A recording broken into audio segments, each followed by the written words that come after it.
Bonjour à tous, voici les titres de l'information. Campeones del Mundo, champion du monde. Les Espagnols ont remporté hier la première Coupe du Monde de leur histoire, le sacre d'une génération éblouissante pour la presse espagnole ce matin, qui n'a qu'un nom à la bouche, Iniesta, le buteur, le héros de tout un pays. Pour les Pays-Bas, par contre, c'est une énorme déception. 3e participation à une finale d'un mondial et toujours pas d'étoile sur le maillot. Mais en Espagne, comme un peu partout dans le monde, on se réjouit du triomphe de la Roja. Écoutez. C'est la première fois que nous gagnons la Coupe du Monde. Ça restera dans l'histoire. Nous sommes très émus. Tout Madrid est dans la rue. Je ne trouve pas les mots pour exprimer ce que je ressens. 90 minutes de jeu, des prolongations et en plus j'ai attendu 4 heures avant d'avoir mon billet pour entrer dans le stade.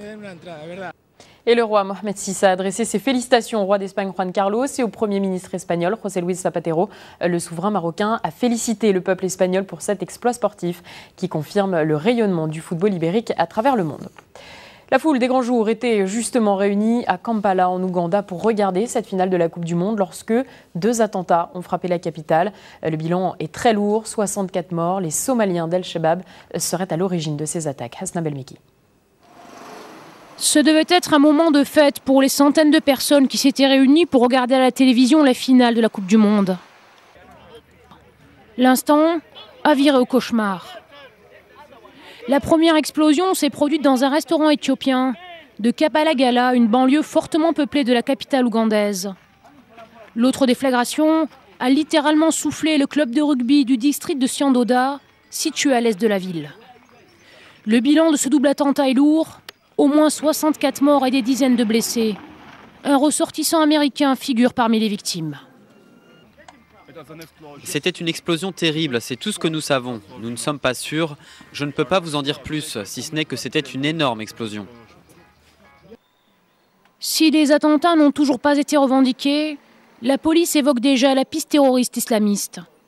Les Shebab, milice islamiste somalienne proche d'Al-Qaïda, avait interdit aux jeunes de regarder la Coupe du Monde à la télévision, prétextant que ce passe-temps était anti-islamiste.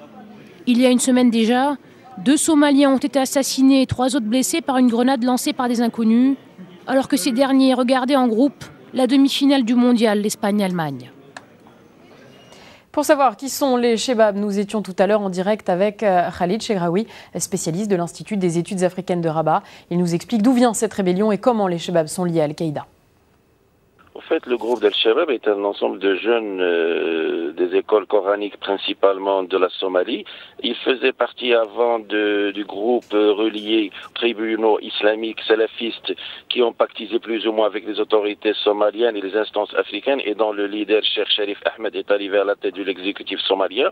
Et au fait, ce pacte établi par les tribunaux islamiques et les instances africaines et les autres instances somaliennes a permis à ce groupe de se décider et à prendre un autre chemin du moment qu'il fait partie maintenant vraisemblablement de la nébuleuse d'Al-Qaïda dans la région de l'Est africain et aussi dans le sud-est de la péninsule, le sud-ouest de la péninsule arabique. Et c'est ainsi qu'ils essaient d'imposer un nouveau ordre politique, un nouveau ordre religieux dans la région à travers le dérangement des instances politiques dans la région, principalement les intérêts américains, les intérêts de l'Afrique du Sud qui gèrent plus ou moins l'appareil politique de l'ensemble de l'Afrique de l'Est.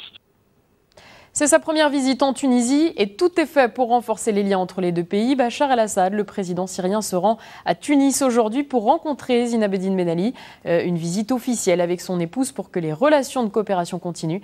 Les deux pays entretiennent en effet des rapports bien plus amicaux depuis quelques années.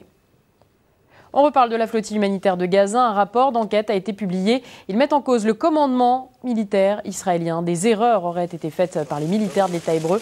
Erreurs qui ont abouti à la mort de 9 humanitaires turcs. Le rapport dénonce une préparation défaillante et une mauvaise analyse de la situation. On termine avec le soleil qui avait rendez-vous avec la lune. Une éclipse totale du soleil a plongé dans le noir une partie du Chili, de l'Argentine et des îles alentours. Pendant 5 petites minutes, cet événement très rare était visible sur environ 2000 km.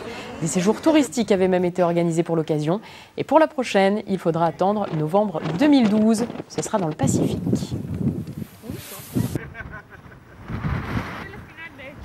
Voilà, fin de ce flash. Merci de l'avoir suivi. Très bon après-midi à tous.